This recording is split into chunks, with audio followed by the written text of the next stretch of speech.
Good evening, randomizer fans. My name is Dathis. I'm here with Final Fantasy IV Free Enterprise Fabul Gauntlet, Antidale versus DarkPaladin037. I'm going to be your background tech support. We have PK4787 helping us with tracking, and we're going to have Invenerable and Night Dew on our comms. So I'm going to toss it right on over to them. Good evening, RPG Limit Break, and welcome to yet another Week 1 Swiss match here in the Final Fantasy IV Free Enterprise Bull Gauntlet. Pretty exciting match for you tonight. Night Dew, you've been around the community for a while. What can you tell me about either of these racers? Take your pick. Well, actually, I'll go straight to Dark Paladin here. Now, Antidale, I know, did come up through last year's Hopen, I believe, but I have a lot of history with Dark Paladin, fellow member of 2018 Zemazone Cave Bahamut team there. So, yeah, one racer we know very well here. Yeah, Dark Paladin has taken a little bit of hiatus from Free Enterprise. Didn't do Zemazone 2, took a little break after last year's World Series of Free Enterprise event. So excited to see him getting back into the racing scene. Ought to be good. Antidale, like you said, joined up a little after Zemazone started, was very active in the Hummingway Open tournament this past fall, and since then has been cleaning up, winning a lot of community and pickup races against some really high-level competition. So old blood versus new blood. It's going to be a really good match tonight. And how about that Porum start? Are you have you joined us now in the Porum fans with the update to 4.0? Now, to be fair, I was never on Team Anti-Porum. She does need a little more love, sure. She does get that Berserk spell a little bit faster there, but I mean, you get her with the right stuff there, and she can, as I believe was shown on a previous race, she can take a big bang just as well as anybody else. Absolutely. That was one of the big changes from the 3.0 to 4.0. A lot of those Japanese items that are put back into Free Enterprise kind of counterfeited the utility of white mages. You have items that do Blink, you have items that do Wall, you have items that do Berserk, and those have become a little rarer, a little pricier, and because of that, all of a sudden, white mages are a hot commodity. So while people may used to have sighed ever so slightly at seeing a Porum start, I guarantee you both of these racers are pretty excited to have one tonight. Oh, absolutely. And the couple of the test flags that I've run for this on my match coming up, you see a lot less of them, and it's just cost ineffective to buy the, 20 illusions or, 30 cases of Bacchus wine. You're going to run yourself out of money real quick there, especially with the treasure flags being what they are. I mean, it is T standard. That does mean we're going to get a little bit of value, but you're not going to be able to afford the massive setups that you were used to before 4.0 here. Absolutely. Other notable changes you will see tonight, if you didn't see last night's race, and if you've not really kept up with Free Enterprise since the previous tournament, like we said, both treasure and shop tables have been redone a little bit.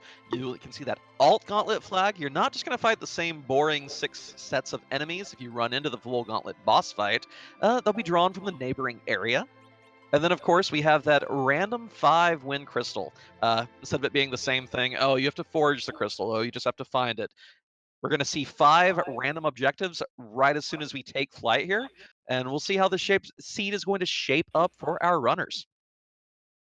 Absolutely. Looks like the gates dropped. Our Porum is joined by a Tella here with a gold apple, and our starting little supplies going out there. But the team is going to be lacking for a little bit of offense early here. Oh yeah, neither Porum nor Tella are known for their early boppage of enemies. You can find, power staves, decent bows and arrows, things like that. But it'll be curious to see if our racers have to do a little more looting and a little more shopping before just rushing into places we'd normally go. And let's see what those 5 objectives are. I'm thrilled for this already here, and we've got Water Hag, Cave Bahamut, Dwarf Castle, Get Foo, and Raise the Big Whale. Not so bad. A lot of racers really dislike it if they have too many boss hunts.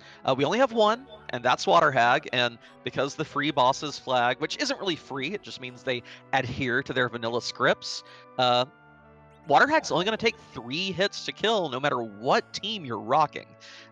So don't even have to hunt down a rooter boss like Wyvern or Ogopogo. So as far as boss hunts go, very good one to see.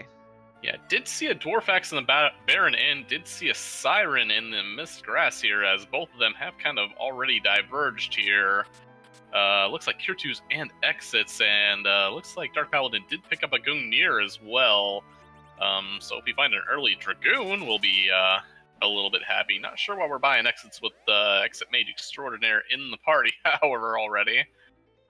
Yeah, one of those lovely spells that Tella starts with out the gate. But yeah, finding that Gungnir and that Dwarf Axe is very handy. It is the only weapon you can use to back row Glitch Cane to make him always do full damage from the back row. And the Gungnir, one of his top tier weapons. In fact, the best one, I believe, that you can find in an ordinary chest on the Slack set. So if we see a Dragoon, Dark Paladin is going to be very happy, in spite of his username. Yeah, we did see a twin in the Kaipo bed. Didn't get to see which one it was, unfortunately. But are picking up on Thor Rages, Star Veils, Silk Webs, and Illusions. That Kaipo item shop is pretty stacked there. Yeah. Puexel pointing out in the chat, haven't seen a watery pass dive in a while. I promise you, when we get to the brackets phase, you will see a lot of them. When we do in our brackets, that T standard and that S standard are getting bumped up to T Pro and S Pro. And watery pass, because of how it's isolated, it doesn't have any real worthwhile bosses or characters, the loot in there is pretty nice, as long as you have a quick way to get in and get out. And Tella undoubtedly provides that. So you'll see it a lot more in a few weeks. Tonight, didn't look like Antidale got too much from it, but we'll see how he makes use of it. I did see a Gaia drum in there at least, so one of those offensive J items that could be used to speed up one of these early fights, particularly Hobbs, possibly getting that third character to at least possibly deliver some more offense for this team here. And this Kaipo shop, by the way, so there are certain items in Free Enterprise that are guaranteed to be in the overworld just because there are certain bosses that otherwise can be really rude without them. And we just saw a whole mess of them in the Kaipo shop. We have those much pricier illusions, which aren't a guaranteed item, mind you, but they cast Blink. Very handy against rude fights that just do physical damage. We saw Star Veils for doing wall. Thor Rages for certain lightning vulnerable and rude turtles. So Kaipo shop loaded. I'm kind of shocked both our racers went there. It's a little out of the way, but the goods are real tonight. Now, one thing I do like about the new 4.0 seeds here is that we do have the flag set where they do get a little bit of a care package, mostly of Cure 2s, I believe a few tents, Star Veils, and life potions there to at least get the beginning shops. If you want to skip out on for a little bit, you can do that. Yeah, it's very handy. It can. One of the things that we saw in earlier iterations of Free Enterprise was that it was just a very dangerous plan to try to go up Zot or into Baron Castle or up Ordeals where you have boss fight, without Star Veils. So many bosses that those are required for. So now instead of forcing people, you have to go check every shop before you can start playing the game, that starter kit just lets you dive right in. Speaking of free fights, we have Bahamut on top of Mount Ordeals guarding an Edward. So with those Star Veils in hand, going to be a pretty easy takedown here. What a team for physical DPS, though. Porum, Tella, and Edward.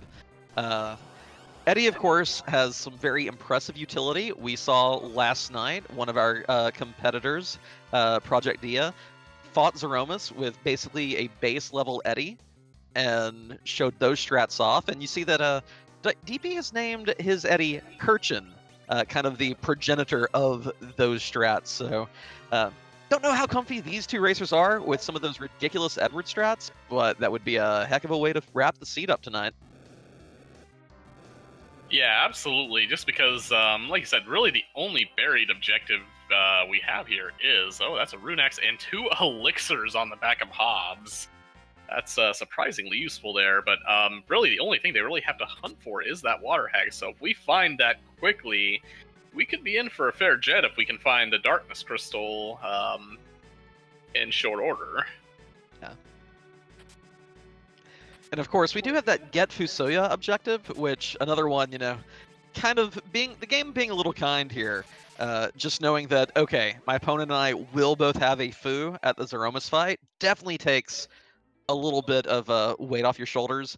Fu makes the Edward strats easier, especially if he can contribute to DPS with Nuke. Just a very convenient goal to have on your shopping list, so to speak.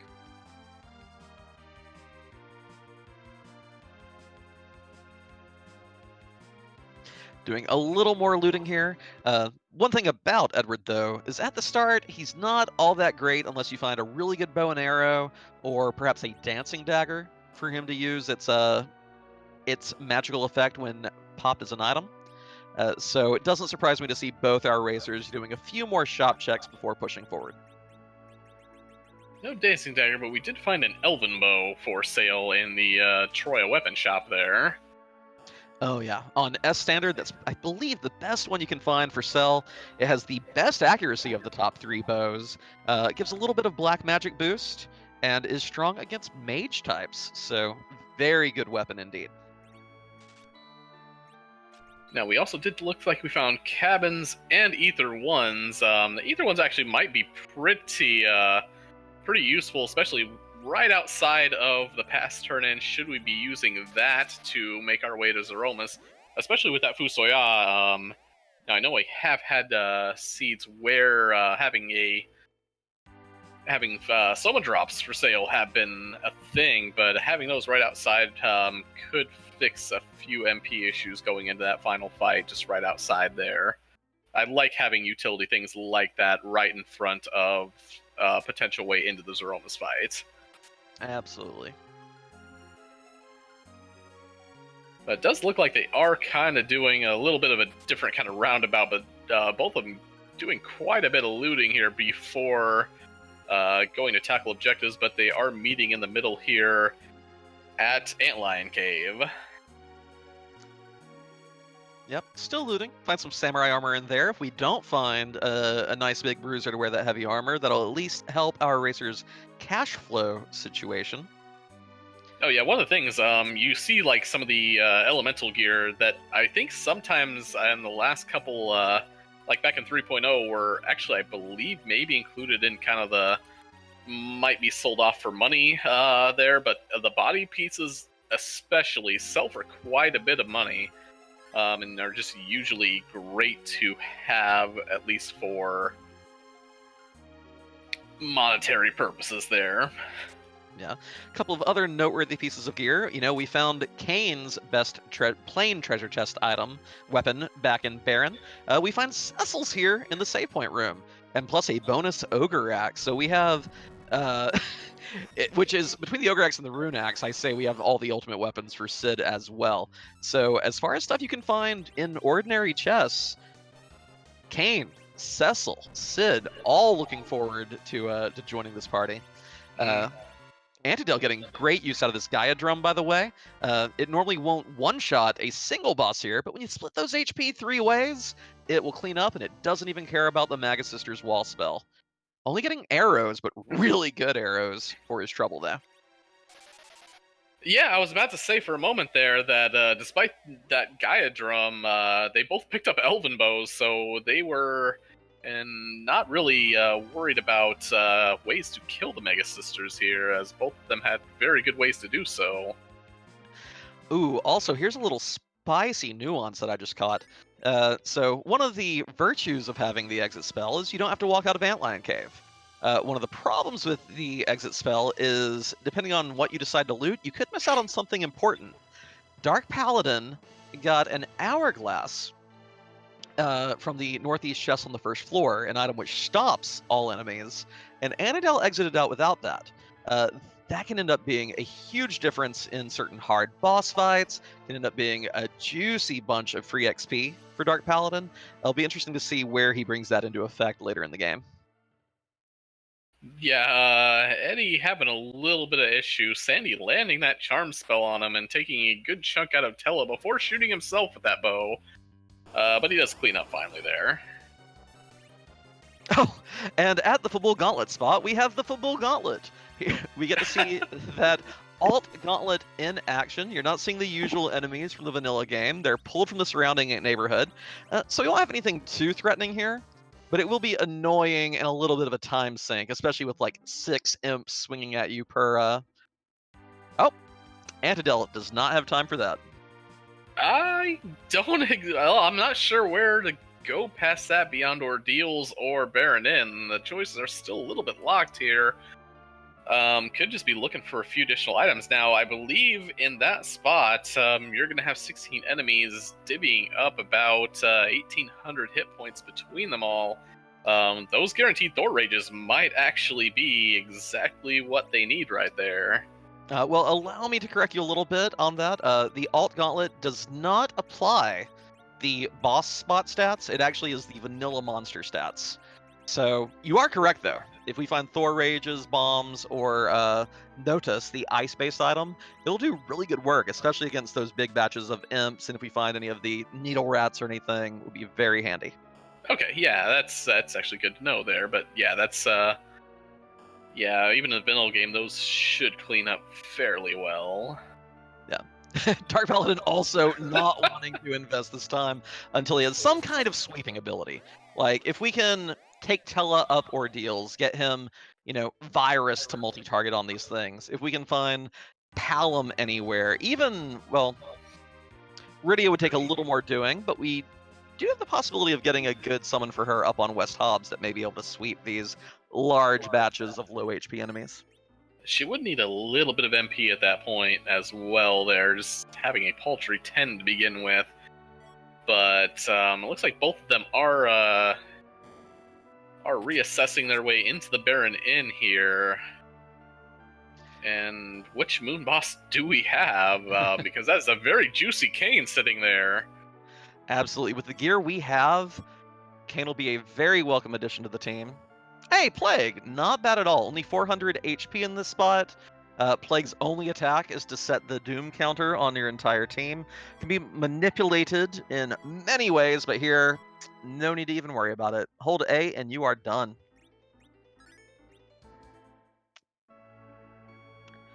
Octomammoth in the second spot is also pretty nice. Now, Octomammoth will hit very hard in this spot, especially for kind of how bad our armor is. But DarkPaladin has picked up those illusions as a great source of blink. And more importantly, after you get 3 hits on Octomam, slows down. 2 more hits, slows down. So even just taking little bit by little bit of damage here, this squid will be very slow. I think we're about to get a Kane for both racers here. I believe so, and depending on how many blinks they have put out, does still have that lightning weakness. Not sure if you really want to drop Tella's MP on it there. I'm not sure if we found any lightning arrows. I'm not exactly sure what our Edward named Kirchen is firing at the moment. I believe they were just poison arrows with that elven bow, but I could be wrong. But either way, as the hits come out, loses tentacle after tentacle, gets slower and slower. A really kind place for Octomammoth, actually. It may hit hard, but this is one of the slowest spots in the game. Fight this same squid at a Feymarch boss spot or on the moon, and you'd be having a much worse time. Absolutely, and actually DarkPaladin did have some lit arrows and did flip into those, so might be seeing a little bit of damage, as well as Antidale is noping out of that, however. May not have picked up those illusions there, or did not want to use them at that current point. Yeah, and this is kind of chat, reiterating a cute little fact here. We've not gotten a key item yet. We got a gold apple from our starting item, and we found a stack of Artemis arrows from the Antlion Cave. Did not bother clearing Fabul Castle yet, because that involves 5 fights with way too many enemies. So this, maybe we'll finally get a key item. Where are the key items at? Who rolled this? Dathus, what's going on? I thought that was a good thing for us there. We did see Soma drops in Mysidia, so we do have means of raising our future Fusoya's MP. We do have means of raising our current Tella's MP. So we could actually be seeing Meteos sometime here. Ooh, Rune Rings and Soma drops, both for Cell and Mysidia. Thematically appropriate, to say the least. And DarkPaladin is through. and a vanilla Baron key for their efforts as well. Does he go run with it, or does he take him up Ordeals to get Tella's expanded spell list here? Given that we know it is a lunar sparkle at the Beigen spot, I would be a little intimidated. I'd want to get a few more levels on my cane. I would make the Ordeals play at this point. And then if you want to go back to Fabul as well, by then, Tella has his full spell suite, should have an easier time sweeping those packs of relatively low-level enemies.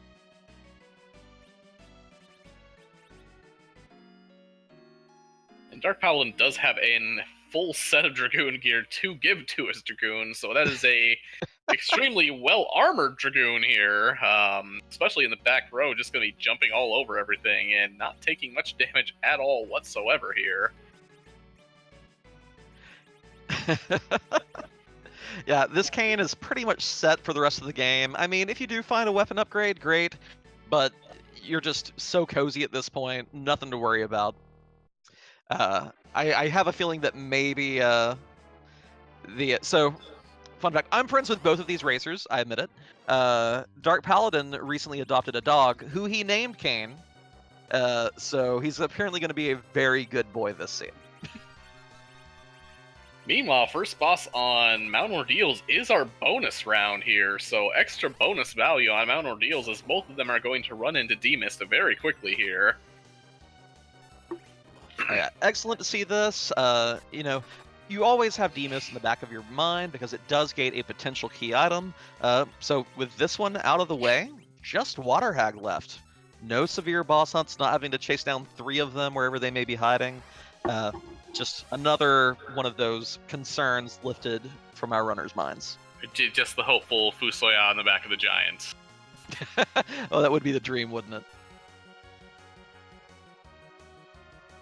And of course, having that cane is going to probably give DarkPaladin quite the advantage here on Ordeals, just having that bonus DPS. We'll see how quickly each of our racers finish the fight.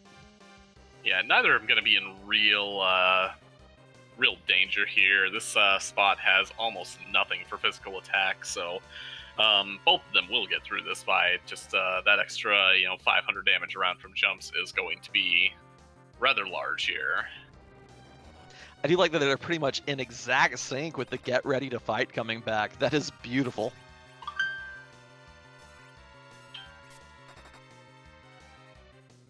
I think, oh yeah, he did pick up a Mute Dagger there. I believe that was also in Mysidia. Did try to go for recall with that Tella. Picked up Stone. You're usually happy to see that anywhere else other than a boss fight. Yeah, Stone having one of those spells that only has a 5% chance of being pulled from the recall pool. Just not quite the right time and place for it, Tella. I think the only thing you really want him to pull from there right now would be, I believe, Virus at this point, which would be great to pull here. I did see also DarkPaladin going for those Artemis arrows on Eddie. Now, I do not think that Demus actually counts as a dragon, but could just be going for the raw damage of those arrows as well.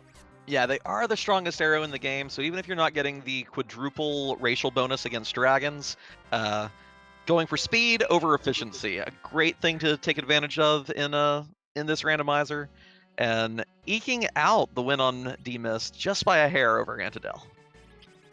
Yeah, I know Antidale got in a little bit earlier, but still didn't lose too much time, and oh boy, is that free right there. All the free fights here on Ordeals, more or less. Very nice. Chad asking, how does Recall work? Recall pulls from 7 spells plus a failure chance. It is 15% chance. Okay, I apologize if I misremember this. 15% chance of each of Fire, Ice, and Lightning 1, 15% chance of failure, and then a 5% chance each of Virus, Stone, and I've forgotten the other 2. Virus, Stone, and... Ooh, part of me wants to sit... No, it wasn't Fatal, because Fatal's not in the spell list. I'll have to get back with you on that one there. Yeah.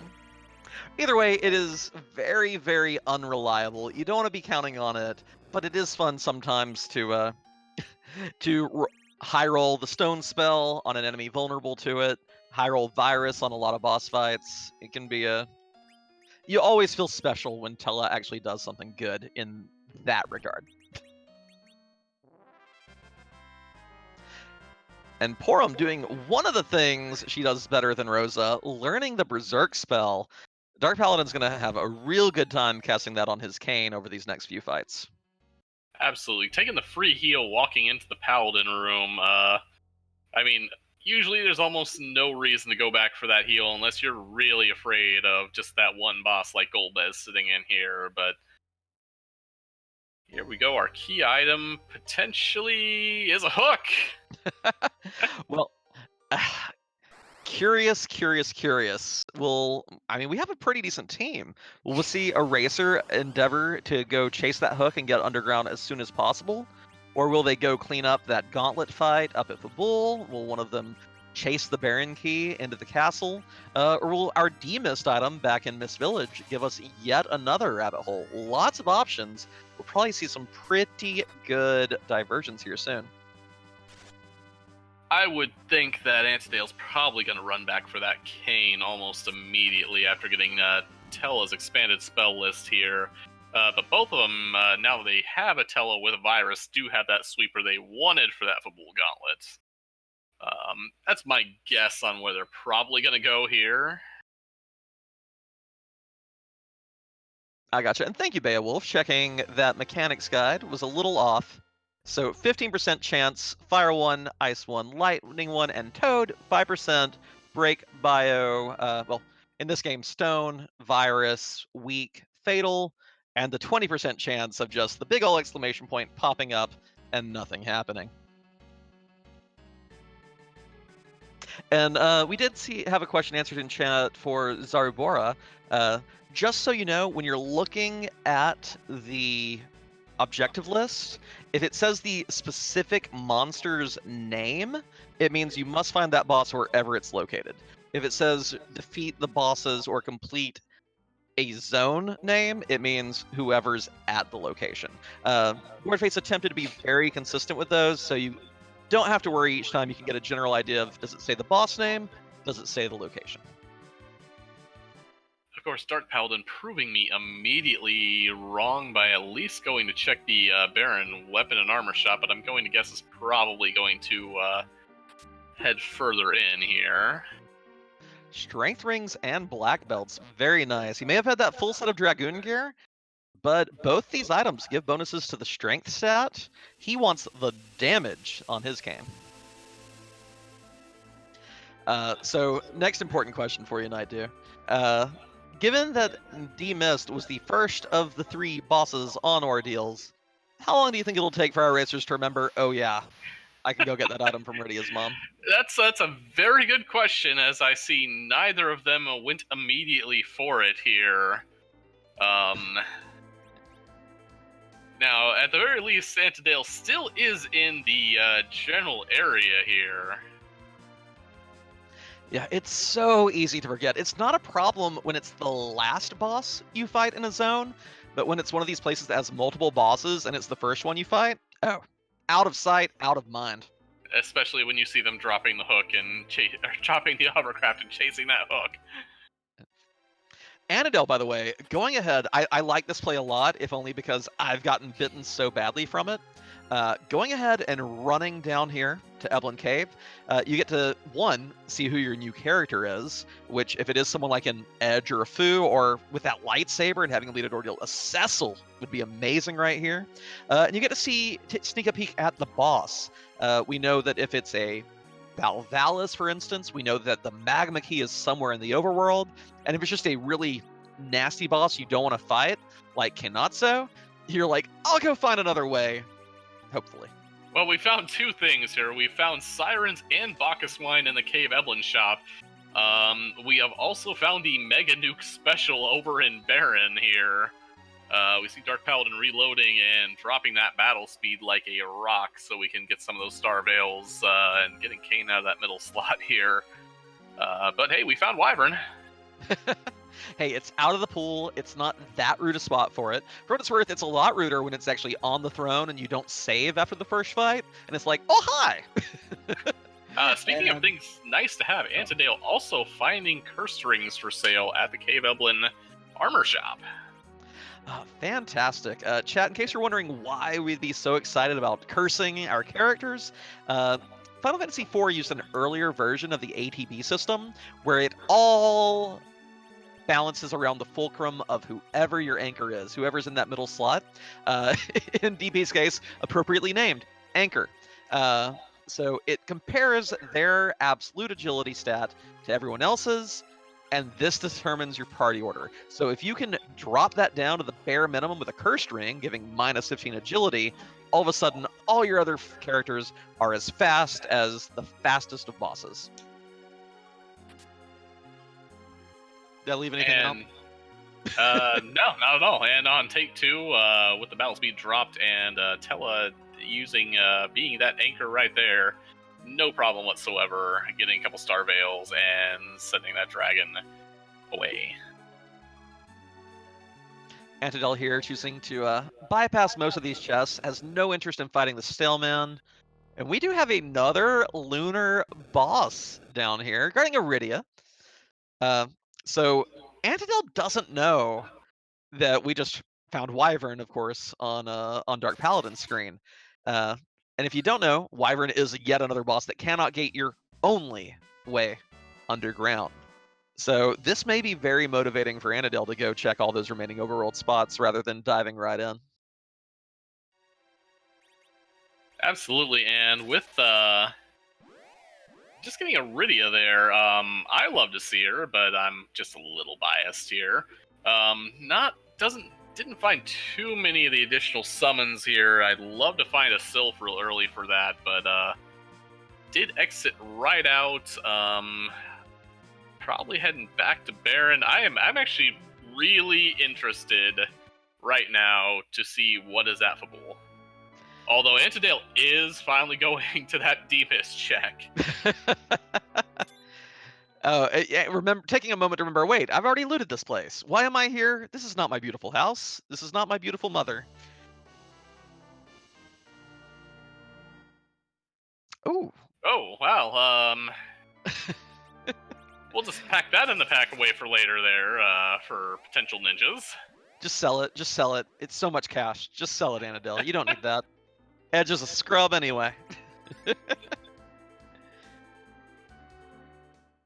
Actually, with us saying that, now watch Edge be the Baron Castle character as soon as Dark Paladin cleans up this Dr. Luge fight. Hey! We just don't want to see Fusoya yet. Baigen in the Vanilla D Miss spot, another wonderful boss to have out of the pool. Any spot with really high physical attack, Baigen is a huge jerk, having 3 different parts to wall up your team with. Not having to contend with him this seed's going to be a small comfort for Antidale.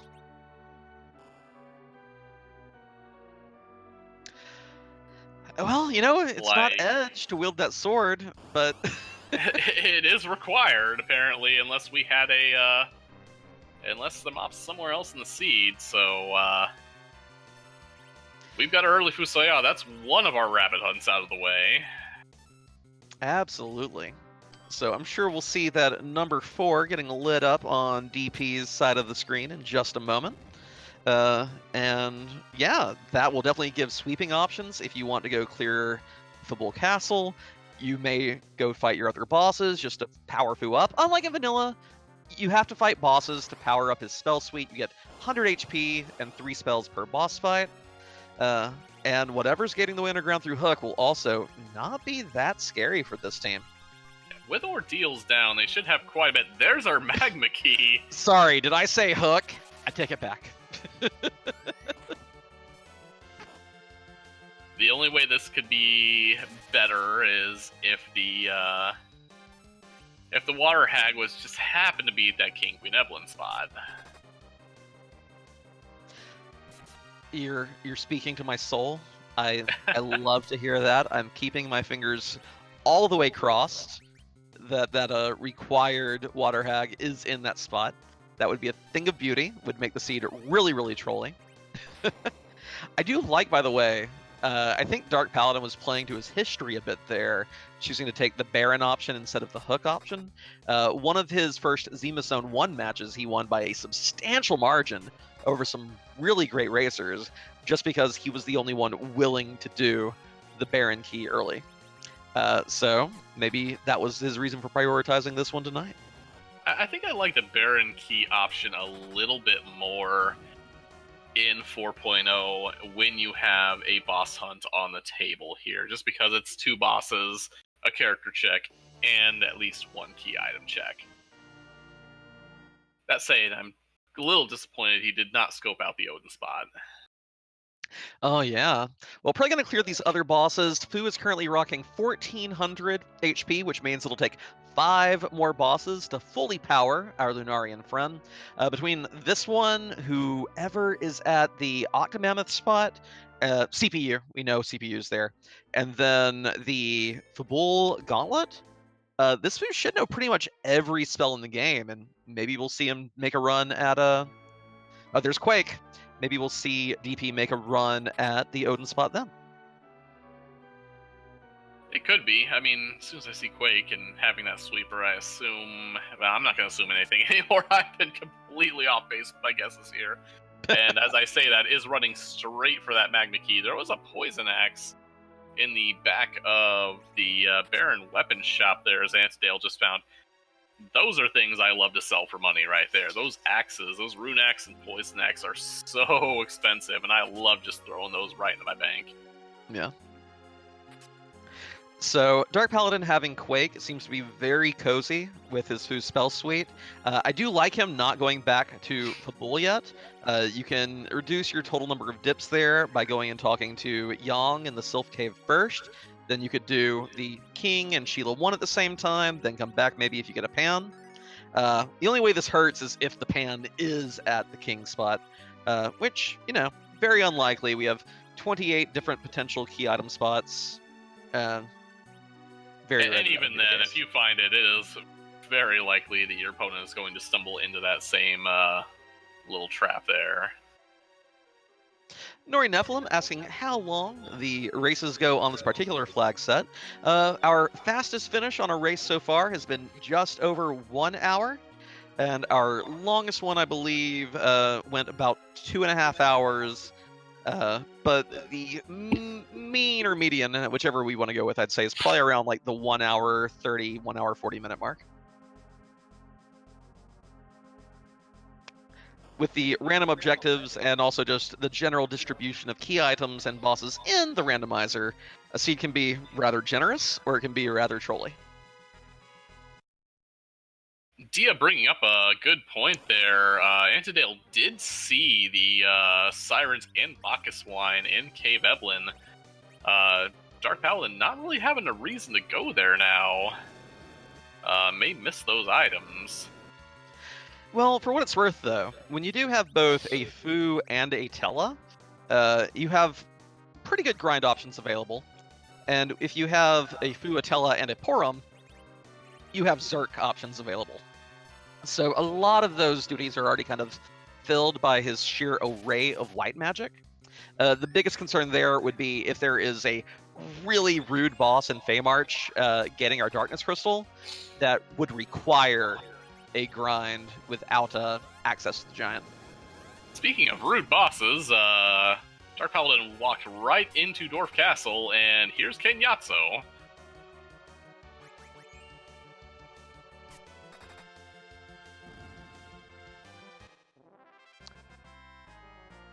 Slightly rude at the spot. If it gets a wave off, there is about, I believe, 8,000 HP here, so it would wave right out the gate for about 320, which that Edward and that Porum would not shrug off easily. But we do have a Fu, and with a Fu on the team, a lot of these overworld bosses will be semi-trivial. Yeah, and that Fu did get off an opening lit 3 there before the water even came up. 3,000 there, 2,000 on another. Any wave that Kenyatso gets off at this point would be severely nerfed, and yep, the shell is already out here. Of course, once Antidale gets his Fu and gets him online, we'll have a very interesting race on our hands. There are lots of options to chase in the underworld, and at this point, well, Dwarf Castle bosses are required. We will probably see Antidale go there fairly soon as well. It's going to come down to wherever that Darkness Crystal is, and then wherever that Water Hag is. Raising the Big Well and Cave Bahamut both kind of go hand in hand as soon as we find the Darkness Crystal, and it's just, where's Water Hag hiding after that? That's not Water Hag. That's a pain, man. Who did learn White there? And there's Sid in Dwarf Castle. If I remember correctly, the Golbez spot here does not have that high of physical attack power, which the Dark Wave is based on. Yeah, the maximum damage per wave here is 238. Fu will just shrug this right off. Yeah, it depends. I mean, Sid will also shrug that right off. It just kind of comes down to how many they want to keep alive at this point. Yeah, because this is a very good experience spot. I believe around 20,000, which goes great for pretty much anyone on the team. Will he bother to throw a life pod? Yeah, is picking Porum up. Everyone should be getting the full XP here. Very nice.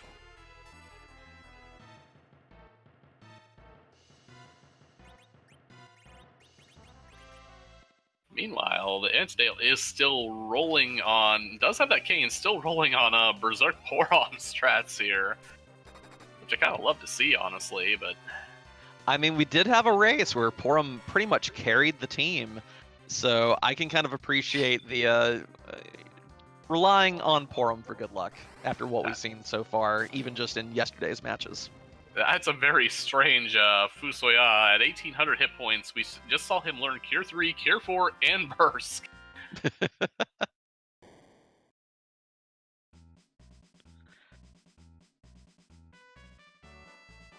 Dark Paladin lights up number 3 on his objective tracker. But what's the key item here? What is Luca wearing around her neck? No! Oh, you kidding me? We heard you like options.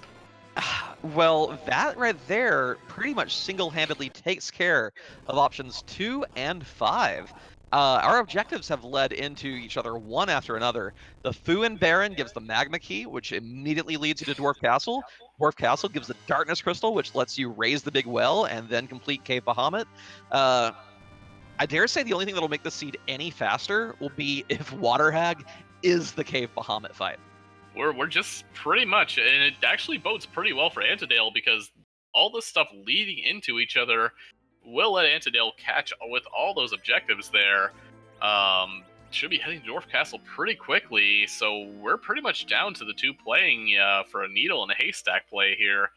Where is that Water Hag? Yeah, if Water Hag is right at Bahamut's spot, it's going to come down purely to who grinds faster. And like you mentioned, we have a couple of big options here.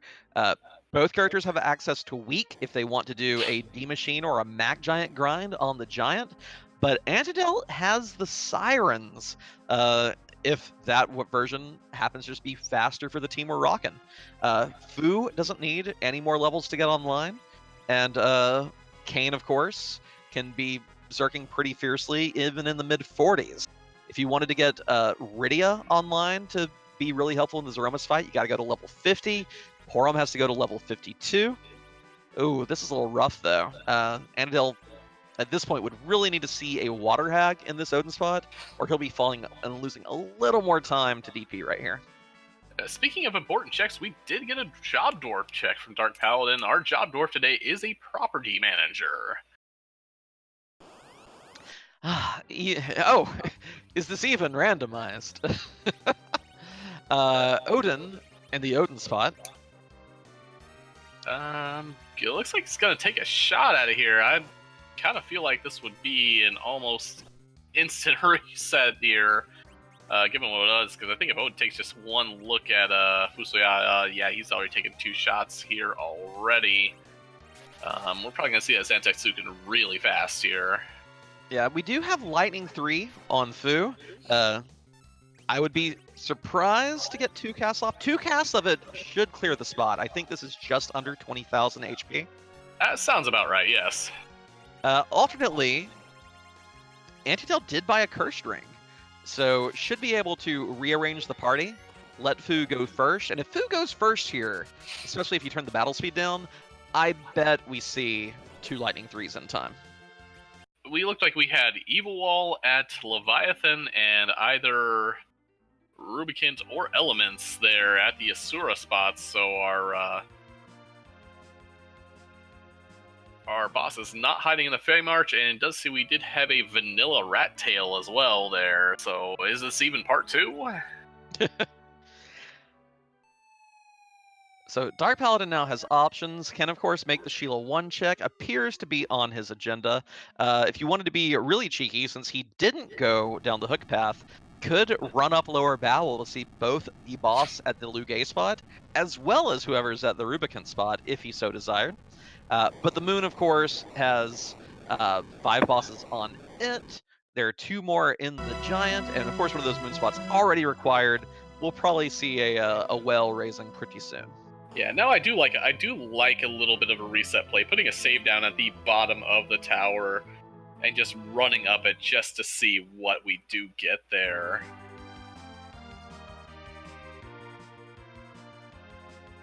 Just because Dark Paladin knows, hey, I've got Darkness Crystal, I've pretty much got 4 out of 5 objectives in hand, unless K. Bahamut is super rude right now and it just needs a grind to get it done, but...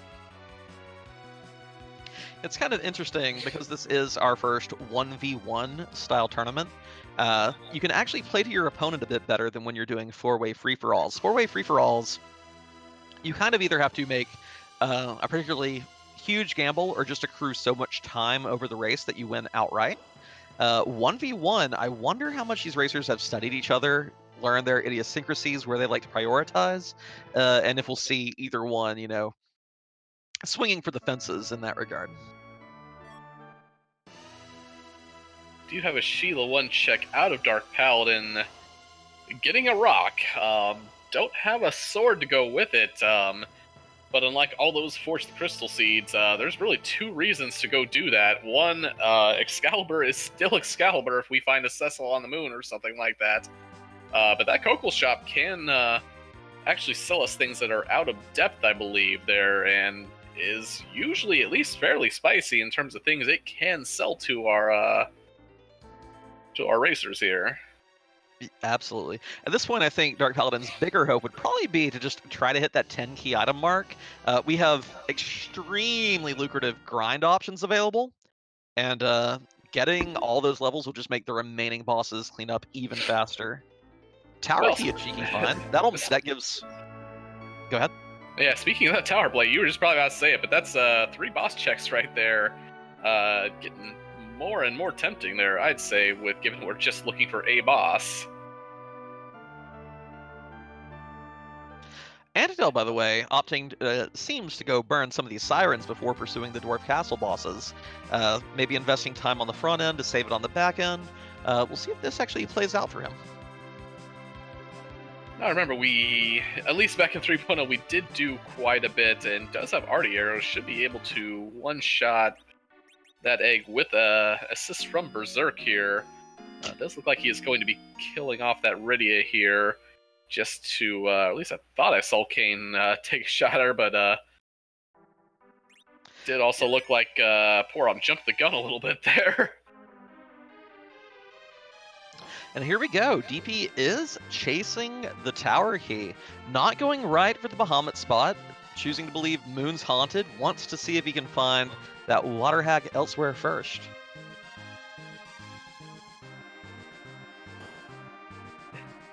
And of course, I do like that. Go ahead. Oh, I was going to say, these eggs, very lucrative source of early XP. They won't actually do anything until you hit them. Yellow dragons inside means you get 34,000 XP per egg. One of the big reasons why sirens are generally more expensive and harder to find at this point. Yeah, I can't count how many times we've taken an early grind with 1 or 2 sirens just to get to that, just making your party solvent, I guess, for anything later. Just D-Lunars inside the super cannon room. Not the water hag we're looking for. But again, of course, any key items, getting the pass would be handy as well. Would save you a little bit of time on having to walk all the way through the lunar core if we do run into water hag soon. Lots of good things still to find. And notably, there's Nuke on Fu. Which is also a very nice thing to find.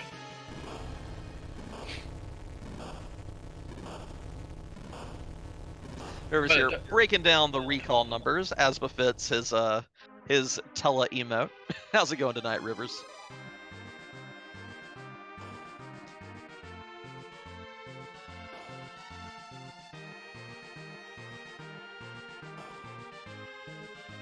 Now the question is, did get Nuke on that Fusoya is actually going into save, so it does look like Dark Paladin might be committing to walking this one out.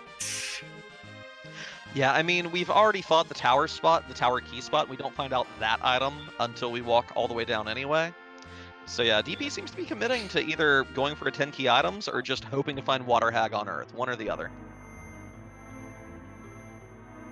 Great spot for Valvalus, by the way. Because the Dr. Luge spot does not have magic defense or evade, Val doesn't get it either, even in tornado form. So that nuke is going to do quite a bit of work on this location.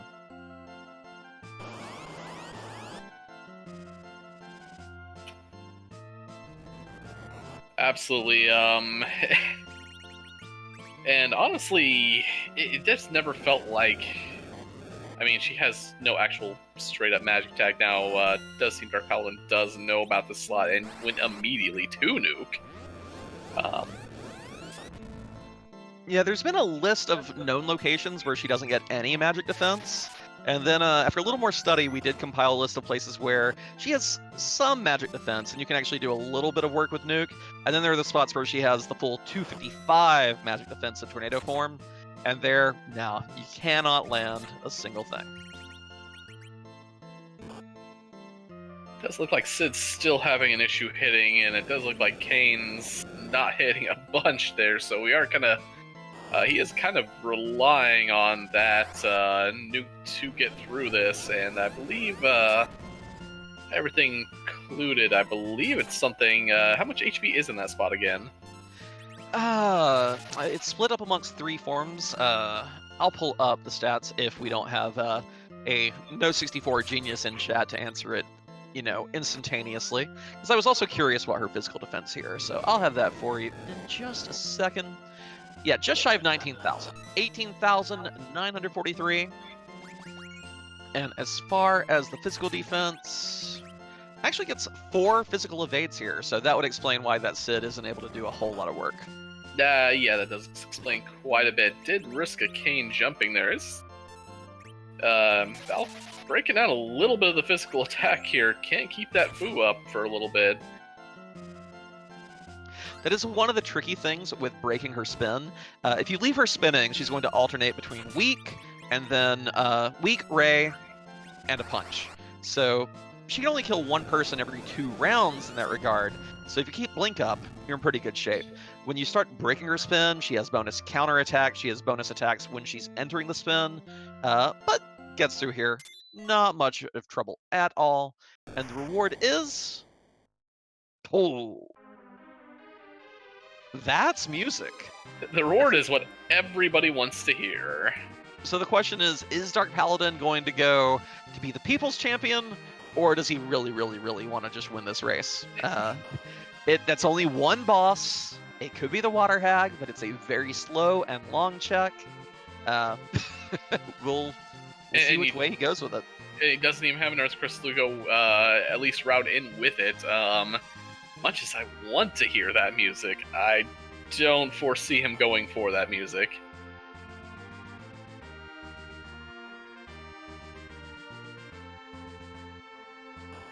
Of course, what do I know? I've been calling him wrong about the entire race right now. Well, admittedly, it is a needle in a haystack. 4 of these objectives were very kind. If we did have more like lunar locations to check, we would probably run into Water Hag along the way, just doing all our other shenanigans. But it's really not a function of, ugh, Water Hag's in such a rude spot compared to even seeds we saw with Forge percent back in the day. It's more just the fact that our other 4 objectives here have been super generous. Meanwhile, Antidale remembering that he parked the airship on the other side of Dwarf Castle, and I believe that was a heroine robe there. For the reward for the tower key. Okay. One, I love that Antidale forgot to exit, walked out the front door, and now is taking the long way back to the airship. That's a little funny. But Dark Paladin here choosing to swing for the fences, at least become the people's champion. Do you want to explain a little bit of why we're so excited about Twin Heart music for our new viewers tonight? Absolutely here. A couple things we've randomized here. Most people have seen the randomized Zeromus sprite, but we also have randomized music, so when the Dark Elf complains about the quote-unquote nasty music, it probably isn't so much, because we all enjoy hearing whatever is coming out of that harp these days. We just don't know what it is yet.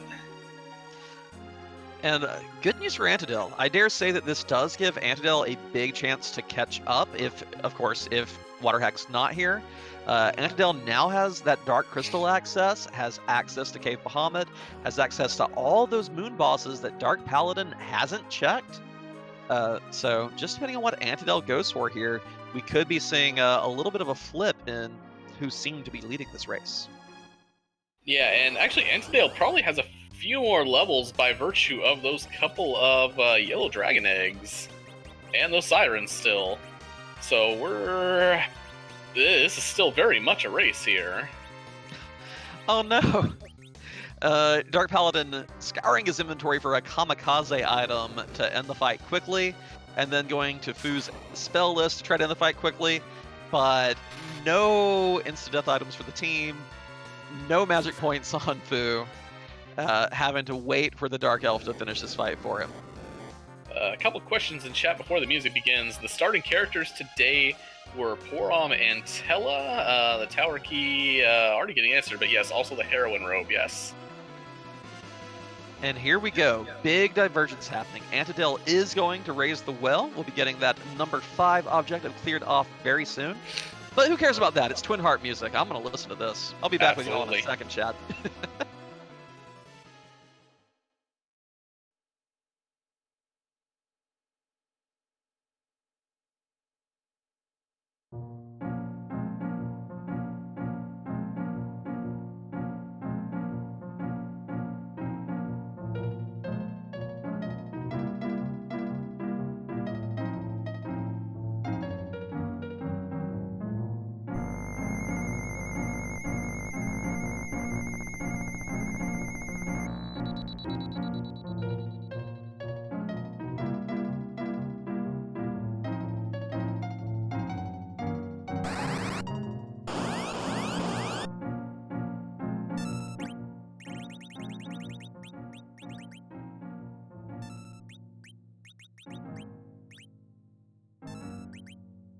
And Dark Paladin has not found a Water Hag here. So, high rolls a Grimoire though, forget the magic defense at this spot. Just summon the Lord of all Dragons. And Bahamut cares not for your magic defense.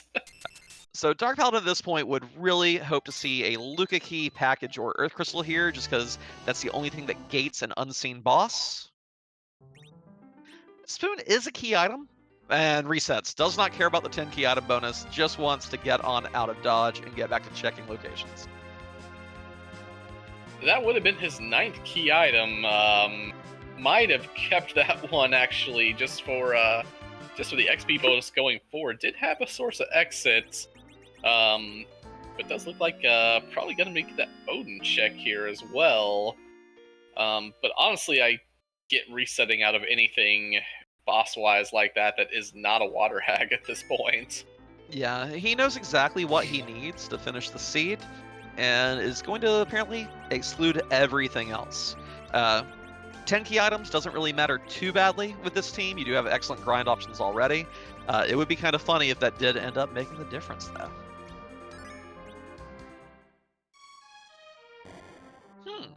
Curious. Antidale going straight for the Crystal Palace to peek the character. I guess this makes sense. Pick up the character if you want to do a swap, you can, and then you can get some levels before fighting the Cave Bahamut required spot.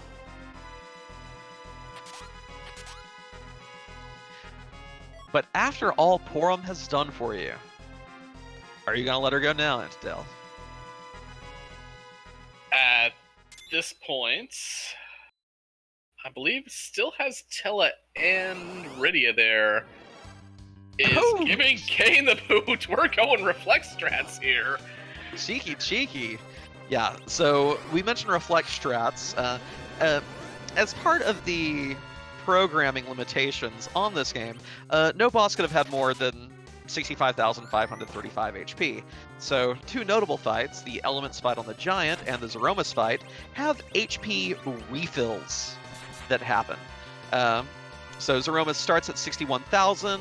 If you do direct damage, that takes him below 16,000. Refills back up, script changes.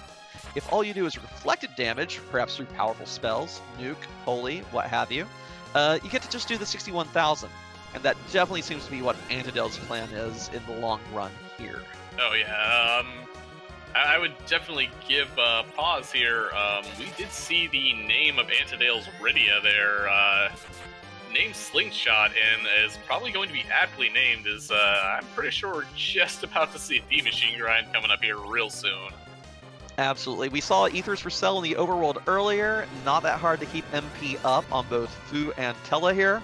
And being 5 levels behind the rest of the team, Rosa and Rydia, well, behind the team's median, pardon me, Rosa and Rydia will both get double XP from whatever number of D machines Antidale kills here.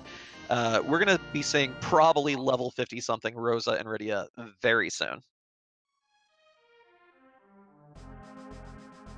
Only a life staff in the Baron basement. Curious Dark Paladin not resetting out of that, decides the plus 15 to the white magic stat is good enough to walk out. Yeah, I mean, I can see it. I'm not sure, the question is, what does Dark Paladin do when he finds that Rosa up on the moon, given that most of our physical fighters are camping out somewhere on the overworld, nowhere to be seen? Yeah, and he also doesn't have that Rydia if he wanted to do the double slingshot like Antidale's doing. And never found those sirens either that were in Cave Eblin. So although Dark Paladins check more places here, Antidale is about to take the level and kind of the team power advantage. It's still, though, where's the water hag? Yeah, it does come down if Dark Paladin finds that water hag fairly quickly, does a Crystal Palace grind here real fast. That could change here, but again, like you said, even right now, I believe that Antidale does have the party, or does have the. I can't talk today. He will about to be in possession of power overwhelming. Just yes. Not quite yet. So let's go ahead and review where the worst places are. The worst places for Water Hag to be would be behind the package, would be probably second fight. Well, actually, Funny would be the first fight in Zod, because that's actually been available the entire game. I, for one, would love to see it at the King Queen Eblin spot, since we did have an early hook, but instead found the Magma Key and took that path instead. Given that Antidale's doing a giant grind right now, it's probably not too bad for him if Water Hag is at either Elements or the CPU spot. Probably worse for him if it's at any one of these lunar spots that Dark Paladin's going to be visiting. Yeah, I'd say you pretty much picked up most of them right there. I'm very interested to actually see what Dark Paladin does with this incoming Rosa.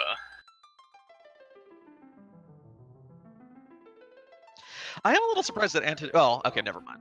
I was momentarily surprised that Antidale did not peek the element spot, just to know what he's up against. But if you intend to slingshot your two characters no matter what, then there's not really much sense in doing it. The 150 some odd thousand from that spot won't be enough to do the full slingshot you want to do. You really want to use these alerts to their fullest extent beforehand.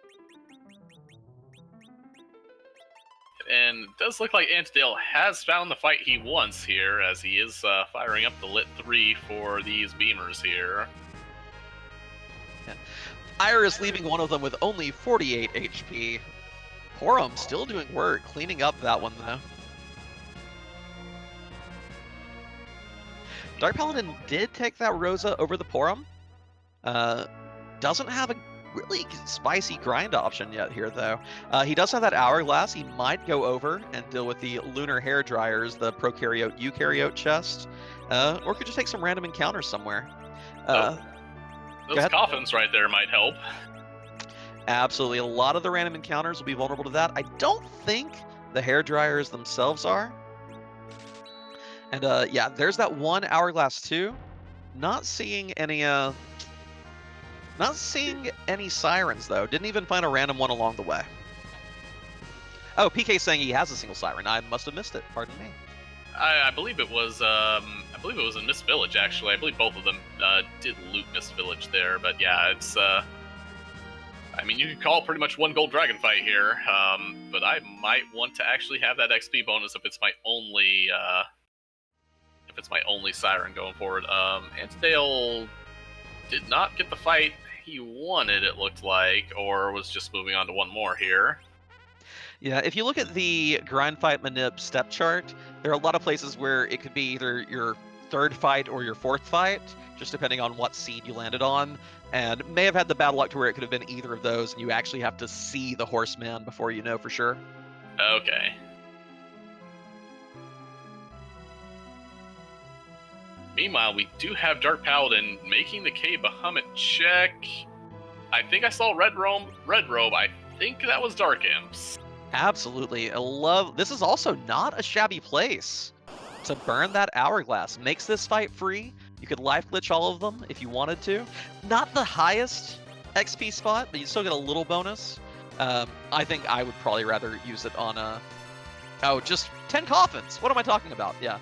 Save that Hourglass for gold dragons, perhaps. Some spicy damage they are throwing out, however. Bahamut is tied with CPU for the highest physical attack in the game. That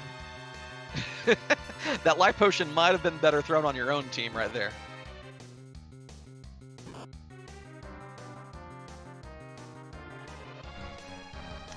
Can Fu take one more punch after this? Does start with good caster armor here, but I'm really glad he got that life glitch. glitch on. Yeah. That life glitch just means Fu gets so much extra XP right here. But with that, Dark Paladin takes the lead in objectives. Number 2 is complete and gets the best Black Mage stat stick in the game, a Stardust Rod. Only question is now, where does he go? Grind time?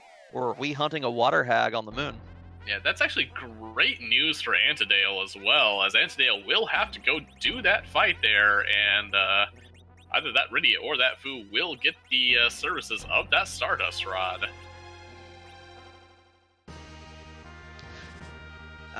Math guy in chat pointing out Antidale having a little trouble finding the right grind fight. As soon as we shoot the searcher, we'll know, is this it? There we go. There are the D machines.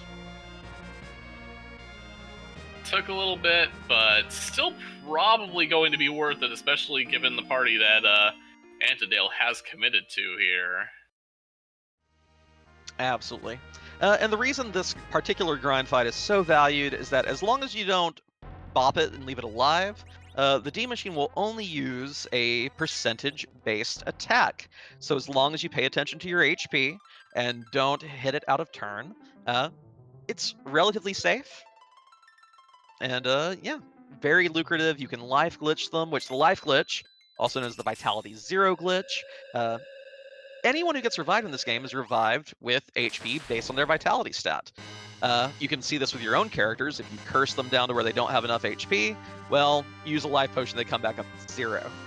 Monsters all have a Vitality of 0, so if you life pot them, what you're not seeing is one instantly reviving and dying, giving you bonus XP for each one of those life pots you manage to throw. And that is a significant amount of XP on each one of those. What is it, 30,000 apiece, I believe? Oh, it's hefty. It's hefty. Yeah. That is not a water hag. Question is DP going to go ahead and fight it anyway? or continue hunting. Well, was considering it, changed his mind. I was about to say, he's either looking for Medio or he's about to reset here. And so we kind of have Dark Paladin on a clock here, not doing the grind option, instead possibly looking for a 10th key item to use that Siren, may just be confident in his team without all that. But when Antidale is done with this D-Machine grind, all his mages, well, except for Tella, will be doing absurd damage. He doesn't even have to worry about knocking his Tella out beforehand, because with that Cursed Ring, even a high-level Tella can have his agility bumped down enough to be a great anchor. So this is a cute little chase going on here. I would figure, actually, that Tella might end up being face down right before he does finish this one, but... You see, I kind of like getting my Tella to just above the 1200 HP mark, because that is the max damage a nerfed Big Bang can do. So it's kind of fun to have him survive just long enough to, you know, do a helpful Cure 4, one last hurrah before his HP finally ticks out. Maybe even throw out a Star Veil, be the bounce target for a little while. I'm a big Tella fan. I think he has a lot of utility and doesn't get enough credit for all his hard work. He has a lot of early game utility. I am not so much on the Tella bandwagon. Oh no, Fu missed on that shot. Okay, Boron did clean up 4, however.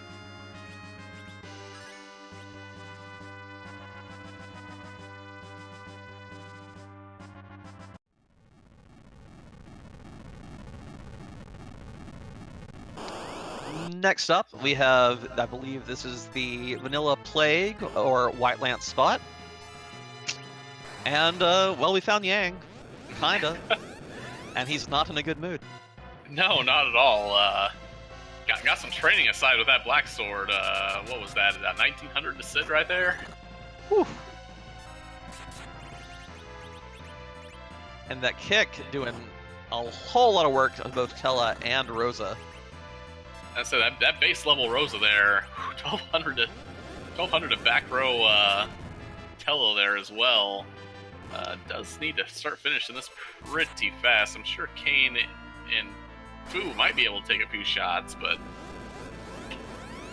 Yeah, this is one of those fights where having multiple sources of blink can be really handy. Of course, having a Cecil to activate the boss script and just instantly win the fight is also very nice, but we've not seen our Paladin this seed, have we? Well, we're pretty sure he's on the beaches of Troy or something. Taking a sip of some kind of alcoholic beverage, taking it easy this seed.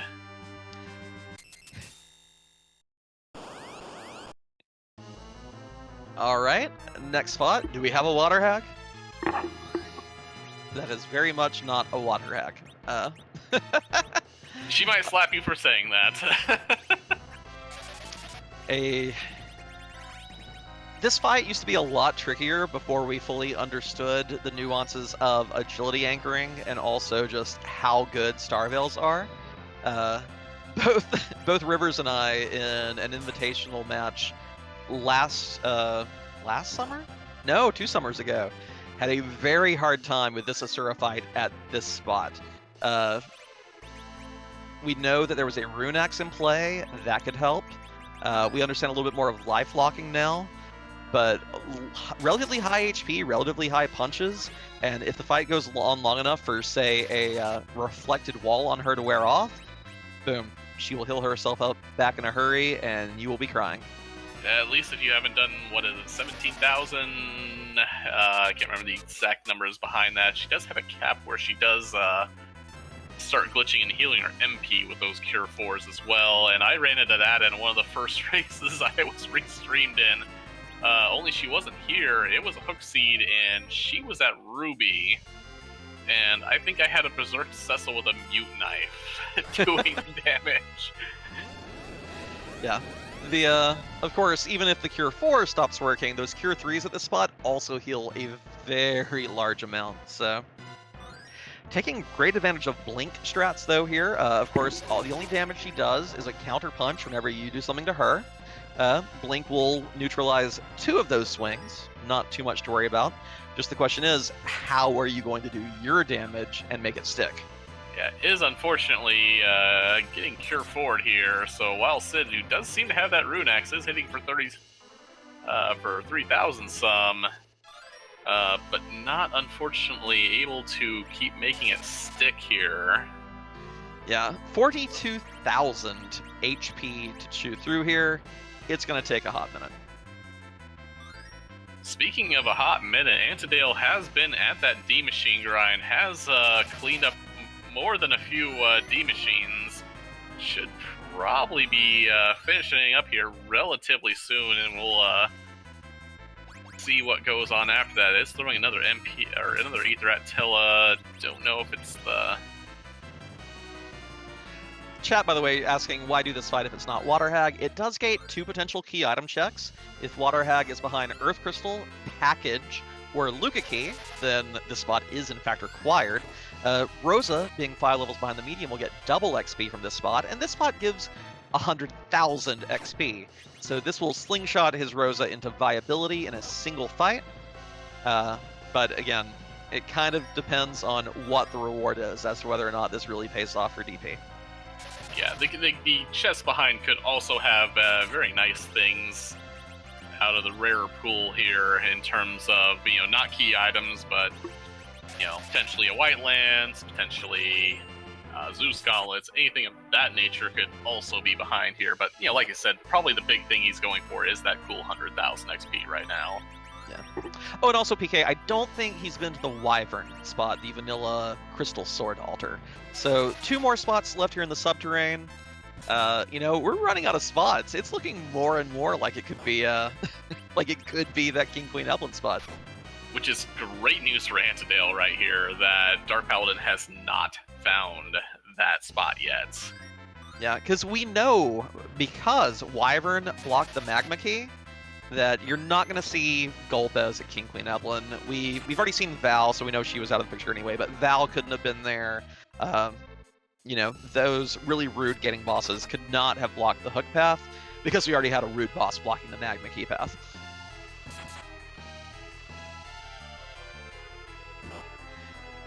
I've lost count of the D machines at this point. I'm gonna go ahead and take a guess and say that Rosa and Riddy are gonna be probably about like level 70. I think it's definitely looking that way. They are Antidale going has to be, blown past the level 60 mark.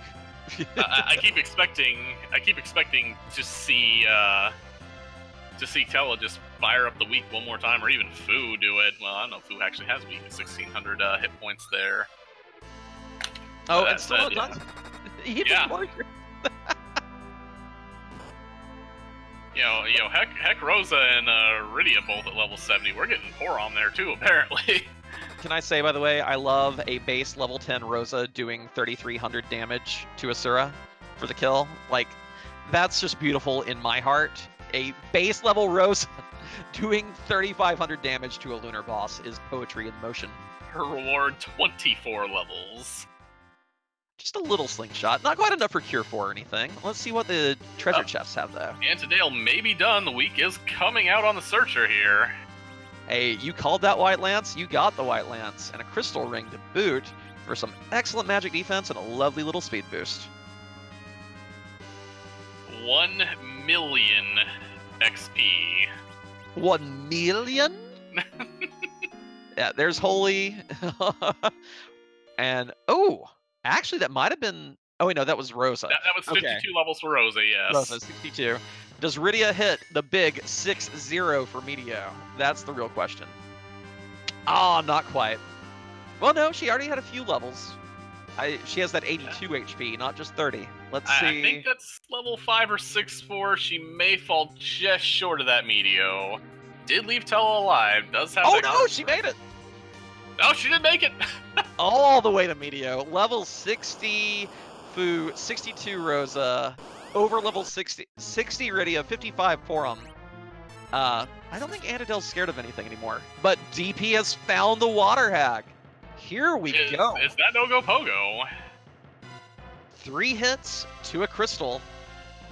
Could just run headlong at Zeromus if he wants to. May want to go pop that that Siren and get a couple more levels though. But in spite of all this power overwhelming on Antidale's side, Dark Paladin still holds the reins. Yeah, Antidale still also does have to complete the fight at Cave Bahamut. Now, mind you, with power overwhelming, should be a very quick fight, honestly. But, yeah, no sirens, so Dark Paladin's grind is going to be very interesting to see here after grabbing this crystal here. Yeah, gets the crystal, and did we see the item from the actual location? Not yet, I think, here. I believe It's that a pigtail. puts It's 10 DP key items. 10 key items, and if we have that siren, that's an extra 180,000 we can get with that hourglass gold dragon fight. Dark Paladin may be getting ready to run away with this in spite of Antidale's power. It could be here. Where are we going? Oh, we're going for warp, so looks like he is going to be jumping up to throw that one siren on. Does have that white lance on Kane. Gonna have a slower Zeromus fight, because that power overwhelming should be extremely great against the Zeromus, but as you say, with the crystal in hand at the bottom... I mean, a big question is going to be here, what path does Antidale take on the moon? Is he going to check every boss on the way down, or is he going to go for density and go right down to the bottom? I can't see him fighting an Asura for levels with the team. No, I see him actually, I might see him, like, take a peek at CPU, resetting out, and then diving for the bottom. I do get the feeling that Dark Paladin was tired of everyone expressing all their fondness for Porum, and has thus let Rosa run away with the end of the seed. It's honestly pretty nice, the work she's doing with those Artemis arrows, with that heroine robe, just dishing it out on Asura, dishing it out on the imps. But curious, heading to the Wyvern spot. Must want a little more XP, giving Antidale a huge chance to catch up here. These bosses will not slow Antidale down one bit. Yeah, I saw about 1,700 hit points on that Rosa there. So definitely probably looking for just a little bit more. Meanwhile, it does look like we're trying... Everybody's throwing stones out at the Dark Imps here. Nobody's connecting. Well, good news for Dark Paladin. A relatively benign fight here at the Wyvern Altar. It's not someone who's going to take an eternity like, say, Golbez with his Shadow Dragon summon. Mylon Z, single target punches, which will hit pretty hard here. Anyone with undead resistance will be well suited to endure. This Holy Lance should also be doing really good work once Kane starts swinging.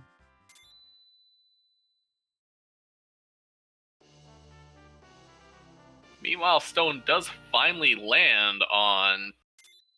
There does get that Stardust Rod, and we'll be diving into the core likely momentarily. Yeah, there's few more levels for DP. I wonder if he'll try to take a random encounter or if he's just going to run for it. You see, I would imagine Dark Paladin would have to feel a little behind at this point. You made a ton of Underworld checks that you know didn't play out, including the Twin Harp, you know, People's Champion and all, but you know that your tower checks didn't get you there. Twin Harp check didn't get you there. What do you think your opponent is doing at this time?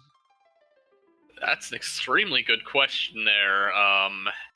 Given the fact that it does look like he is running back to that save point, maybe going for it, it's going to be a very interesting Zeromus fight here, as he will not be a pushover. I mean, I know Dark Paladin is a old hand at Zeromus here. Does not have a curse ring, does have an anchor in that Tella here.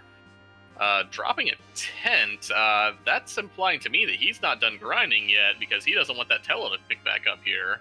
Absolutely, you get a full heal going into the Zeromus fight. So, clearly not done quite yet. Interesting. And those encounters went back on here. Looks like he's going to be looking for randoms here. I will note that Antidale did not go to the Murasame, the Pale Dim location, and is making a beeline for the basement here. If he doesn't reset, if he resets out of both these fights, he gets to go straight from Water Hag to the Zeromus fight, and is only going to have to do the first 61,000 HP with Reflect strats. This is going to be so close at this rate. Oh yeah, Dark Paladin did find a fight he likes. Now he does not have hourglasses here. He cannot stop the dragons, but shouldn't take more than a few of them. Maybe just this one fight here to get to where he wants to go. Oh, those are hardy arrows, however. Yeah, those hardy arrows we got in Antlion are coming in super handy. Rosa clearing out these dragons in a hurry, getting the. I don't think we got a life glitch there because of how fast she went. Only 110,000 instead of the 170,000 I would expect to see. But mid 40s on everyone. Sid 43, but has a ton of HP. The greed is real though. Does want one more. Part of me doesn't blame him. Part of me says go. You know, having that stack of coffins is pretty handy when you find annoying enemies like the Tricker. Like, okay, we're done here. Give me my little dose of XP. Let's go. Those things take forever to run from, too. 42,000, not terrible either in terms of XP. I'm guessing DP has a specific HP total in mind for his Rosa and doesn't want to go until she hits that. I believe back in the 3.0 days, we used to like 2,200. Yeah, 2,400 is the maximum an 8-roll Big Ben can do. A 9-roll one can do 2,700. With her stats, usually she has good magic defense and will land an evade multiplier or two. Interesting, though. Antidale not resetting here. Maybe worried that, well, my opponent's not done. Maybe it's gated by a key item through here. Putting the ball right back in DP's court. This is... Oh, wow. What a race. Did apparently either sell that Elven Bow or does not have access to it. Was looking for it on forum, it looked like there. Another Gold Dragon bites the dust for DP. Learns Holy on Rosa. Does he intend to swap her over from Zerker strats to Mage strats? Encounters are off. I believe that was exactly what he was looking for. It does look like he does look very hybrid still here. I'm interested to see. Did get that? Oh, he's going Life Staff on Fu there. Huh. I mean, he took the Holy, but he's powering Rosa up with physical gear here. Yeah, this is Tri-Zerker here, looks like. Well, that Sid may not be doing too much here, but wow, that's interesting. And I believe he's going to be sitting on those 2 elixirs in the back of Hobbs there to keep Fu going. It may not be hybrid, it just may be straight up Berserk here.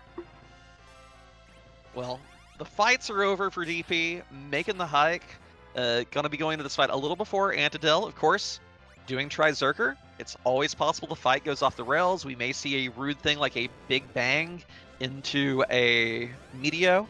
And Antidale, of course, will probably be heading on down to that next spot very soon. Worst thing for Antidale here would be to stop and fight the boss at the Vanilla Plague spot. But yeah, regardless of what happens, we're going to be seeing some pretty antipodal styles of fighting Zeromus here. Yeah, at the very least, Antidale is making extremely short work of this Asura. She's down right now. Well, now that I think about it, could be looking for, did not have nuke on Fusoya yet. Now has nuke on Fusoya. Could be the reason why Antidale took that fight. And of course, here in Free Enterprise, we mix up all the locations of the bosses at Zeromus. Script is a little too nasty to surprise you in, say, Antlion Cave, but we mix up Zeromus another way. Hard work of Boardface and Skalakitty has given us nearly 500 sprites to choose from, so a very important question we ask Nightdew is... Whose butt are we going to kick tonight? Throwing that crystal with that Tella. Antidale did reset out of the plague location, is going straight for the Ogopogo slot. Will make short work of that Water Hag, but the question is Dark Paladin's lead too big right now to surmount. Of course, one One large big bang from Pokemus here. We do have Pokey, one of the, well, we can say he's part of the penultimate boss fight in Earthbound Mother 2, in his little spider tank, in thrall to Gygus, kind of a jerk in his own right, though. And yeah, we are off to the races. By the way, Chad, another glitch that Dark Paladin's taking advantage of, Rose has been using the same Artemis arrow for a very long time. As long as a character's turn doesn't come back up in the queue after they are zerked, you will never burn that last arrow. So Rosa, by zerking herself, means no worries, I have this arrow until the first black hole comes out. And with good timing on the damage rolls, we may see that skipped. Meanwhile, though, Antidale takes down the Water Hag in no time at all, is fully in go mode, extremely powerful team, can still bring this back. We don't have the huge damage on Dark Paladin's side of an Excalibur or a Crystal Sword, and Antidale only has to do half the work that DP does. Oh no! First off, Antidale going back to save, but apparently the glitch did not go correctly, so apparently somebody else berserked Rosa, because Rosa is attacking with bare fists here. Oh, punching. Yeah, Dark Paladin probably casts Zerk with Tella or Fu, instead of letting Rosa auto-zerk or drink a Bacchus wine. That gives Antidale even more time to catch up, and it gives us the pleasure of watching Rosa try to punch Pokey to death. I mean, everybody does want to try to punch Pokey to death, let's be real here. However, in the interest of saving time, probably not what we want to do at the moment. Antidale spending a lot of time re-equipping his party and taking that safety save. I admittedly, I think this plays a little suspicious. If you have a team of mages in the 60s, I'm not going back to save. I'm not changing my gear. Your stats. It's time to go. Your stats have you covered. Now, if he intends to do Zerk, okay. I'm like, if he's setting up for Zerker Porum as a swag thing, okay, I can respect that, but nah. Moving her over to Mage Staff as well. But yeah, Antidale's going to clear this Zeromus fight super fast. The question is, has Dark Paladin done enough damage already? It's going to come down to the wire. It is, and I'm wondering, we got Kane suing roughly about 2,500 to 3,000 per White Spear hit. Sid shipping in for roughly about 1,000 to 1,500. The big issue here comes in these big bangs here.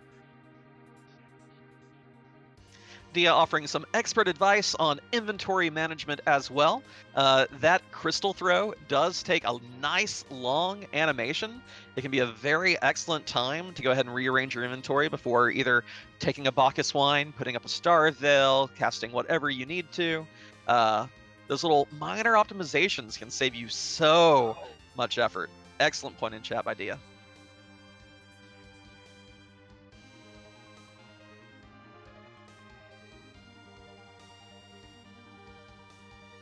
And Fu is going to the first of those elixirs, it looks like. I don't know if he threw the other one, actually, because I thought I might have only seen one there.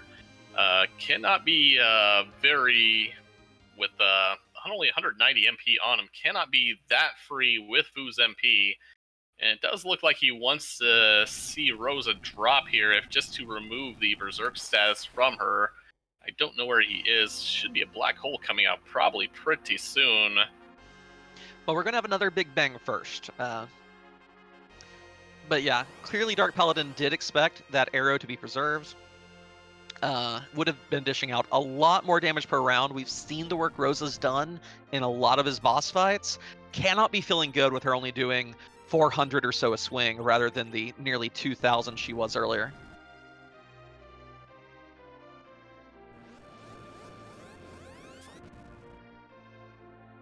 Yeah, Rosa does take a dive there. Did not have too bad of a roll of that big bang on Fu. The worst thing that could happen for Dark Paladin now would be one of those big bangs or a big bang Meteo combo to finish off Fu. That's his only source of healing at this point. But Antidale has transformed Zeromus and will be coming in hot. We've got double holy, double nuke. Going to be seeing a whole lot of damage here. Very close race now. Now we do have the life coming out on Dark Paladin's Rosa here. Did save, looks like a Bacchus for Kane here. The counter nuke coming out on Fu. Always a little scary when you see that there. Does have a small pocket of Cure 3, so we'll get by there. Going for another type of... Does have a poison arrow. Will need to Berserk Rosa with Rosa there. And looks like he's going for Sid here. I don't know if he remembers the glitch or not here. Or just wants to get other people berserked first. Yeah, it could be. I mean, at this point, Sid's DPS is definitely stronger than Rosa's in spite of her attacking gear. Just because that poison arrow is not nearly as good as Artemis arrows. But meanwhile, for Antidale, your flex are coming fast and furious. Did nerf that first big bang with a Silk Web. Did throw a Cure 3 out to Porom. Would imagine that this might be his Zeromus' only offensive option here. Or only offensive move here, is coming in with a giant white/holies and nukes coming out here. And we do have another shake over on Dark Paladin's side here.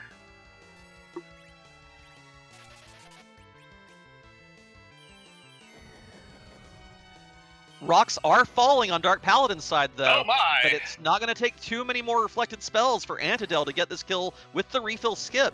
Who is going to take this? Oh my god.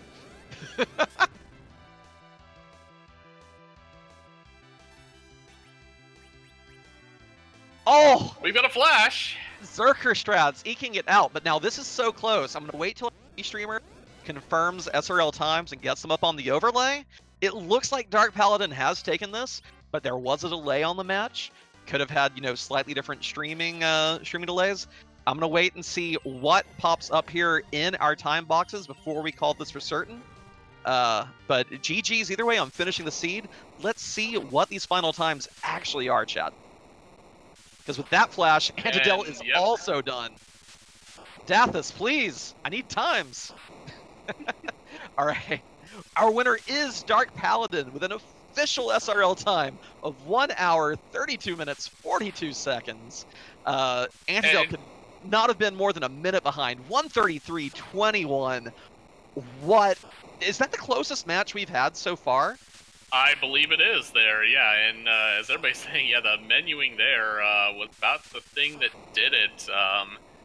And actually, I'm looking at the SRL now that we have comments here. An Antidale's comment, comment should have swag walked. That was the thing there, because that was the 1 minute that would have done it there. But an extremely great race between these two. Beautiful race. Sometimes you got to swing for the fences. Amazing routes taken by both racers. We'll see if we can get them both in for an interview in just a moment. But wow, what an amazing race.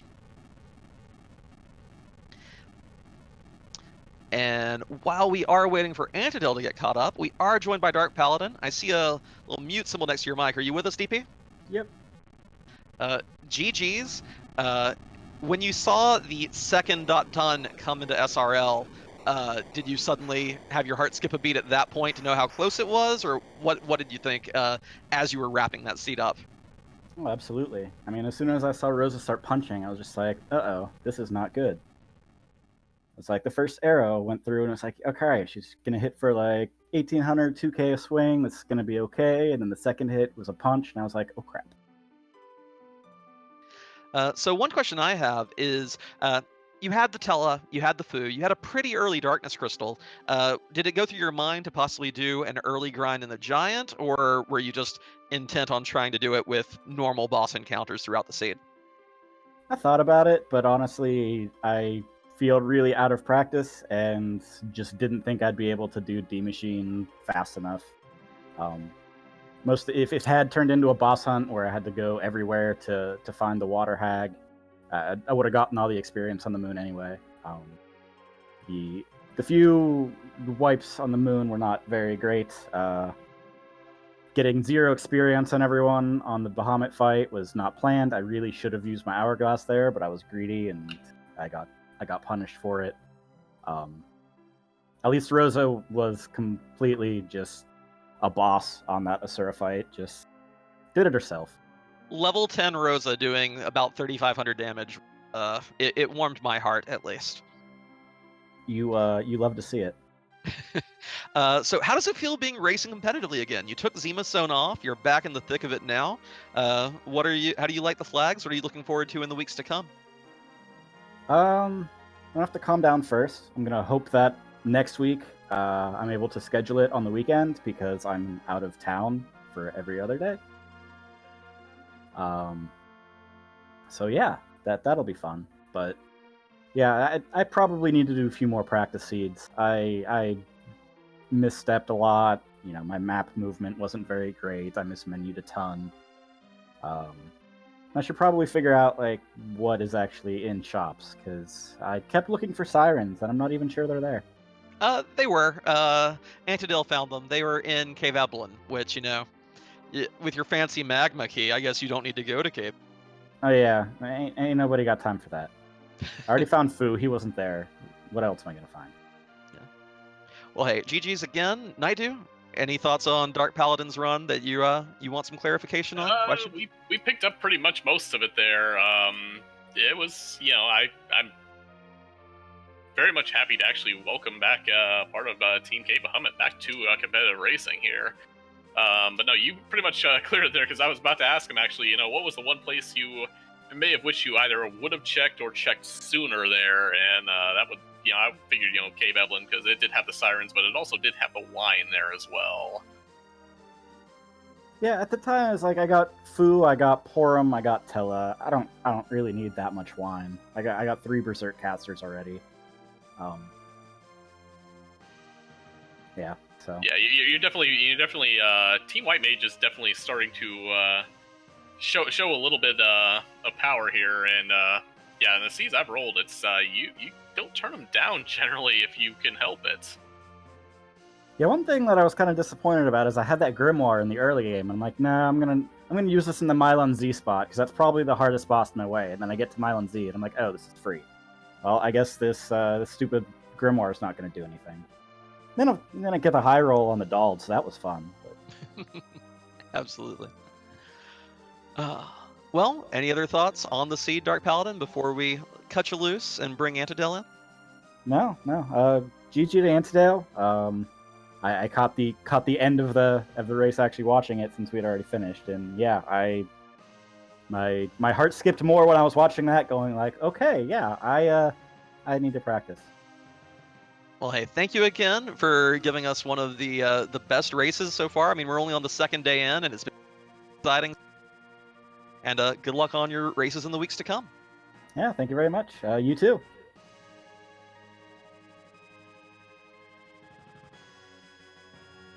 And now we are also joined by Antidale. Antidale, amazing race. Well played. Anything? What all would you have done differently if you were to go back in time and redo this race? I'm not sure. Other than when I was watching it back a little bit at the end, the little bit of extra menuing I could have avoided. But it was kind of a slow start, so I felt pretty good about how long it took to do some of that stuff, just because the party wasn't super great. And yeah, I always like doing a D machine if you can, and keep Rydia and get her slingshot up to slightly above what I should have done levels. Probably 1 or 2 fewer D machines would have been a little bit better too. I love seeing the 60s mage team. I love it. But yeah. Go ahead, Naidu. Yeah, I was about to ask, was when you found Rydia at the point where you did commit to that mage team? Because I know there was a little bit of surprise when you... we knew you were probably picking up that Rosa. We weren't aware you were probably going to boot Kane to do it there. That was the point where, oh yeah, well, he's committing to Reflect strats. We just didn't know when you did so. It was pretty much when you picked up Rydia and didn't need to get levels on anyone for a little bit, and then once we had the Magma Key, that's when I knew it. I very likely didn't need to spend a lot of time leveling anybody, and could just eventually find the Darkness Crystal and go.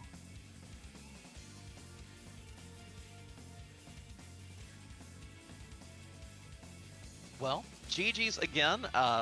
Like we told Dark Paladin, that was, I believe, the closest race we've had so far in the Fabul Gauntlet. It was amazing to watch. we could see your skills shining through. Very excited to see you in your upcoming weeks. Take that narrow of a loss always hurts, but hey, it's Swiss. Plenty of time to accrue those wins in the weeks to come.